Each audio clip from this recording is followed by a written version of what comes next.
Money साहब, आज के इस दिन को कितना अहम मानते हैं आप? ये लम्हा कितना ऐतिहासिक है? खास तौर पर स्टैच्यू ऑफ इक्वालिटी को देश को समर्पित करने जा रहे हैं प्रधानमंत्री नरेंद्र मोदी। और ये जो इक्वालिटी के सिद्धांत हैं, यानी समता के जो विचार हैं, वो आज की तारीख में कितने जरूरी हैं हमारे देश ही नहीं पूरी दुनिया के लिए?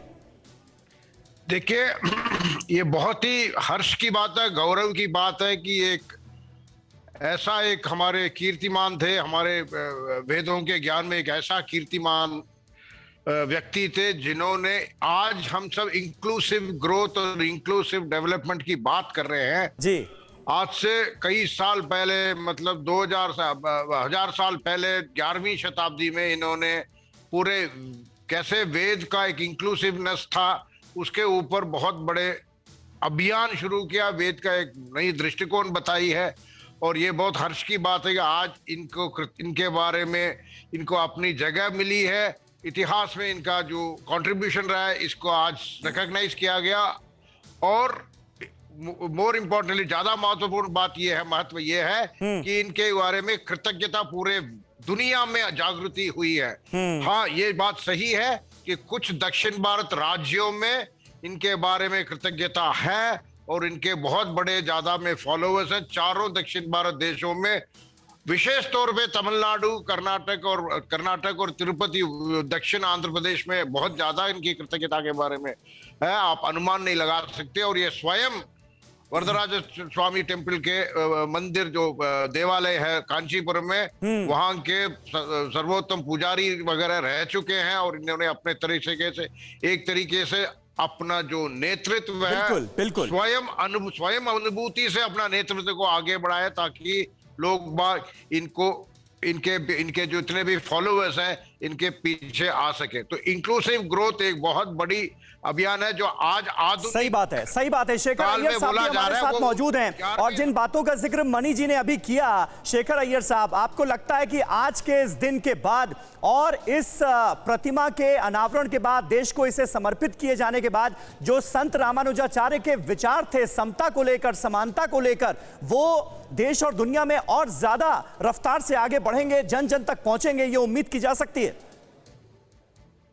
पहले समझना चाहिए इनको क्यों समता के साथ क्यों जोड़ा जा रहा है। हाँ, देखिए, रामानुजाचार्य उस समय सनातन धर्म को प्रोपगेट करने में, उनको ये करने में आए जब भक्ति का लहर देश पे चल रहा था, यानी भक्ति मूवमेंट, भक्ति का लहर चल रहा था। इनके गुरु ने इनको एक उपदेश दिया, कहा कि आप ये मंत्र जप करो, इस मंत्र से आपको मोक्ष मिलेगा, आप स्वयं भगवान नारायण का दर्शन हो सकेगा।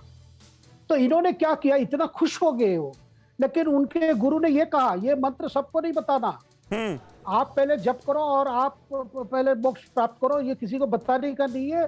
मंत्र हमेशा एक प्रकार से एक ये सीक्रेट रखा जाता है।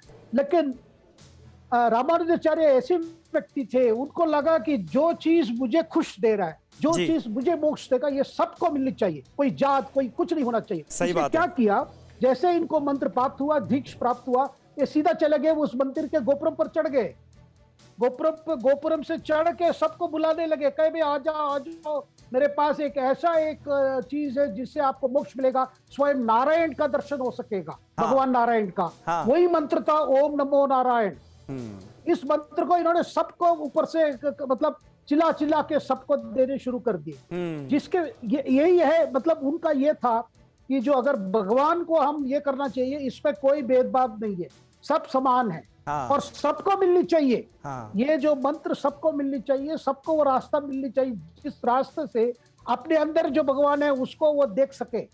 तो ये एक बड़ा काम था उनका उन दिनों में, मतलब 1000 साल पहले। आप सोच सकते हैं उस समय हिंदू समाज में किस तरह की ये थी कि हमेशा एक प्रकार से था कि सबको कई चीजें बताई नहीं जाती, क्योंकि अलग अलग, जैसे क्योंकि सनातन धर्म का मानना है कि हर व्यक्ति जो अपने जीवन का जो सफर है, उस जीवन अलग अलग होता है, क्योंकि अपने कर्म के हिसाब से, अपने स्टेज ऑफ इवोल्यूशन के हिसाब से। सही बात है सर। और आज हम अगर देश का माहौल देखते हैं या पूरी दुनिया का माहौल देखते हैं, तो इन विचारों को बहुत ज्यादा जरूरत है कि जन जन तक पहुंचाया जाए, भेदभाव जो है वो समाज से मिटाया जाए और समानता से जुड़े ये मंत्र जन जन तक पहुंचे। इस दिशा में एक बड़ा कदम आज उठाया जा रहा है।